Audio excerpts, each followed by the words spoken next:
கொங்குமலை என்ற சிறிய கிராமத்தில் சிறுவர்கள் இருவர் வாழ்ந்தனர். ஒருவரின் பெயர் கார்த்திக், மற்றொருவர் பெயர் சரண்யா. கார்த்திக் புத்திசாலி, சின்ன சின்ன சோதனைகளை எளிதாக கடந்து செல்லக்கூடியவன். சரண்யா எப்போதும் மற்றவர்களுக்கு உதவ விரும்பும் நல்ல மனம் கொண்டவள். ஒருநாள் இருவரும் பள்ளியிலிருந்து வீட்டுக்கு திரும்பிக் கொண்டிருந்தனர். வழியில் அவர்கள் ஒரு வயதான பாட்டியைக் கண்டனர். அவர் விறுவிறுப்பாக ஒரு சிறிய மூட்டை சுமந்து கொண்டு வீட்டுக்குச் செல்வதற்கு முயற்சித்துக் கொண்டிருந்தார். சரண்யா, இந்த பாட்டி மிகவும் சோர்வாக தெரிகிறார். அவருக்கு நாம் உதவலாமா? ஆம் கார்த்திக், நாம் அவருக்கு உதவ வேண்டும். அவருக்கு இந்த மூட்டை சுமக்க கஷ்டமாக இருக்கிறது. இருவரும் உடனே பாட்டியின் அருகில் சென்றனர். பாட்டி, உங்கள் மூட்டை மிகவும் கனமாக இருக்கிறதா? உங்களுக்கு நாங்கள் உதவக்கூடுமா? அருமை குழந்தைகளே, நீங்கள் இவ்வளவு நல்ல மனம் கொண்டவர்களாக இருக்கிறீர்கள்.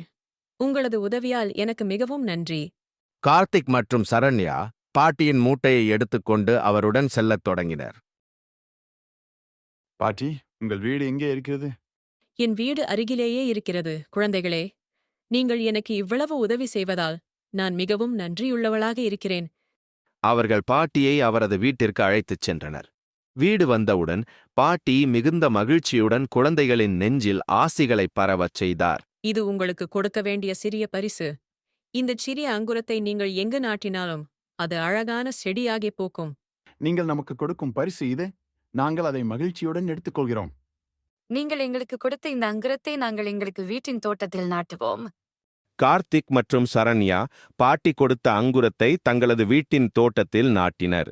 சில நாட்கள் கழித்து அந்த அங்குரம் அழகான பூக்கொடியானது. அது மட்டும் இல்லாமல் மருத்துவத்தன்மை கொண்ட கொடியானது. சரண்யா, இந்த கொடி நம் நல்ல மனத்தின் பரிசாக கிடைத்தது.